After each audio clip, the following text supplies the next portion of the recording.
Hello guys. Welcome to 18 Plus Movie Recaps. Today's movie is about a man who sets out to find out why he was kidnapped and locked into solitary confinement for 20 years without any reason. So without any further delay, let's start. The movie begins with Joe Doucette. He is an alcoholic and a short-tempered advertising executive.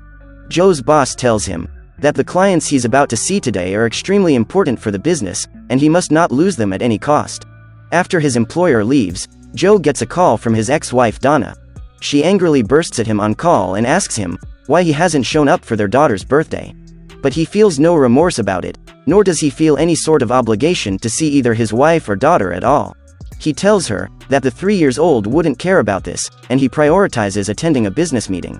During the meeting, Joe notices that his ideas are impressing the woman, and as soon as her husband leaves to take a call, Joe starts flirting with her.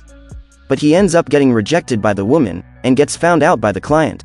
Having lost a major deal, Joe begins to drink excessively. At some point, he decides to buy a toy for his daughter from a street vendor. Then he stumbles into his friend Chucky's bar, and asks him to let him have more alcohol. Chucky notices his unstable state and refuses, because the bar is closed. Joe walks away and encounters a woman in the middle of the street, who was holding a yellow umbrella. Chucky later opens his door to see Joe's toy on the floor, but Joe has nowhere to be found. Joe later wakes up in a hotel room, presumably after clapping the woman he met on the street earlier. But the woman is nowhere to be found. Not only that, Joe soon realizes that the cupboard is filled with plain white clothes. He looks around the room and realizes that he's locked inside. Soon after, a tray of food gets slid down. Joe forces his head through the doggy's door, and begs to let him go. A few days pass like this, with the captors providing Joe with dumplings as food and alcohol. It frustrates him, but at some point, Joe slowly resigns to his fate as a prisoner. In a strange room, having nothing else to do, he spends most of his time watching TV. One day while watching a fitness video, he tries to masturbate, but some white fog seeps out of the vents and knocks him unconscious. While Joe is unconscious, some people enters the room and begin taking DNA samples of him. One day while Joe's watching TV, Joe learns that his wife had been raped and murdered, thus leaving his 3-year-old daughter Mia alone. Joe further learns that he is being considered the prime suspect, as his DNA is found on the scene. One day, he hears a man's laughter and sees someone sitting on his bed. However, when he happily approaches him, the man disappears, indicating that it was only a hallucination. Days turn into months, and the lonely Joe befriends a white rat in the room, until the rat gives birth to small pinky rats. Joe falls asleep next to his rat buddies, but when he wakes up they're gone. Confused Joe walks back to the bedroom, and sees his daily meal tray gets slit inside. However, this meal is slightly different, as he wails in agony at the sight of his rat friend and its babies served on the plate. This shatters him, as he breaks a mirror in the room, and uses a glass shard to injure his wrist. But when he wakes up, he's all patched up. Moreover, his abductors has removed the shattered mirror that Joe used to cut his arm, so that he may not try to end his life again. Years go by. Joe relies on the television in the room to catch up on the outside world. He smiles in relief when he learns that Mia has been adopted by 2 loving parents. He also watches her play cello on the TV, which makes him extremely happy. This provides Joe with newfound hope. Therefore he begins to write letters to his daughter, hoping that once he gets out, his daughter will get to read them. He also decides to quit drinking and get in shape, so that he can take revenge. One day, Joe comes up with an escape plan. Over the years, Joe manages to pull out some bricks from the wall of his washroom, and makes a small opening for an escape. He crawls through it and follows a dark tunnel, until he reaches the end. Joe then returns to the room, to retrieve the letters he wrote to his daughter. However, just as he's about to leave, he sees Mia's interview on TV. While talking to her, the TV show host asks Mia if she would forgive her father for disappearing. Mia says that if her father Joe is still alive, she's willing to try to forgive him, even though he killed her mother.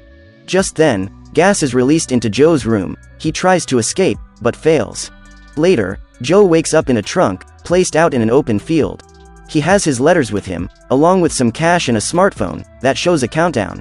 Then he spots the woman with the yellow umbrella, standing at a distance. He immediately goes after her, and keeps calling to her, but the woman doesn't stop. When he finally reaches her and grabs her, the woman loudly tells him to get off.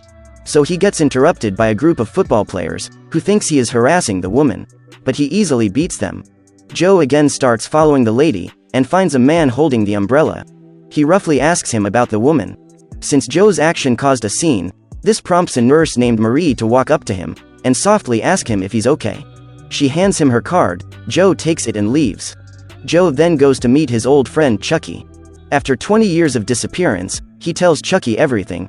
As the two are talking, Joe gets a call from someone who tells him that he kidnapped Mia. After the call ends, Joe asks Chucky to help him to track whoever did this. But it is no easy task, because Joe has quite a long list of people he wronged in the past. The next morning, Chucky finds him lying unconscious on the floor. He finds Marie's card in Joe's pocket and calls her for help. Marie comes and takes care of Joe. When Chucky leaves for a moment, Marie finds the letters Joe wrote and starts reading them. Feeling violated, Joe yanks the letters away from her and begins acting aggressively. Marie calms him down by telling him that she believes his story and is willing to help him to find his daughter. Now accompanied by Marie, Joe continues his investigation to find the culprit. Later on, Joe comes up with another idea. He decides to try eating the dumplings served at every single Chinese restaurant, because it's the only thing he's been fed for the last 20 years.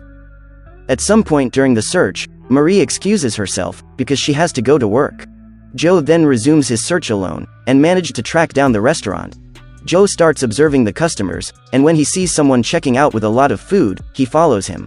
The man parks his car near some sort of facility. Joe eliminates the man and takes the food inside. Once he is inside, he killed the receptionist. Here we learn that Joe wasn't the only one held captive. The man named Cheney notices that the captives have still not been fed, so he gets out to check on his workers. But Joe attacks him and tortures Cheney by making cuts all over his neck. Cheney tells him to reach for an audio recording and listen to it. In the recording, Cheney's employer simply tells him to lock up Joe for 20 years, without even stating the reason why. Shortly after, one of Cheney's men notices the dead guard. He calls for backup and runs to check on Cheney. Taking Cheney hostage, Joe gets out of the room before exiting the building. He throws Cheney at the men, but the men come after him. Joe then shows what he got from being held in the strange room. In the end, Joe wins the fight, but walks away with a stab wound to the back. Joe later awakens at Chucky's place and overhears a conversation between Marie and her doctor friend. Marie is defending Joe and asking her friend not to report him to the police. The doctor enters Joe's room and checks on his wound. Before leaving, he tells Joe not to hurt Marie, as saying she's already been through a lot. After hearing this, Joe tells Marie to leave. While Joe is drinking at Chucky's bar, he receives a missed call from the kidnapper. When Joe calls him back, a phone starts ringing at Chucky's bar. A man picks it up, looking Joe right in the eye, and saying it's time we met. Without thinking, Joe takes a knife and attacks the man. However, he is stopped by his female bodyguard. She is the same woman Joe had seen earlier with the umbrella. The man proceeds to give Joe 2 challenges, which he must complete within the next 48 hours. First, Joe must find out the man's identity, and second is that Joe must find out the reason why the man kidnapped and imprisoned him for 20 years. If Joe manages to find out the answers within 2 days, the man promises Joe $20 million worth of diamonds, in proof of Joe's innocence in Donna's case. He'll also release his daughter Mia. He tells him that Cheney and his men are seeking revenge by hugging Marie. Joe rushes to Marie's aid, but is captured by Cheney's men. Just as Cheney is about to cut and tease Joe, he receives a call from the kidnapper, who offers Cheney a vast amount of money in return for Joe's release. Cheney accepts his offer and leaves with his men. Joe saves Marie, as she starts crying on his shoulder. Unbeknownst to the two, the kidnapper is keeping watch on Joe and Marie. Then Joe gets another call from the man, and he notes that the same sound always plays in the background of each call. Joe and Marie determined that the music is the anthem of the Evergreen Academy. It is a school Joe went to when he was younger. The two dig in further and realize that the school has now been closed.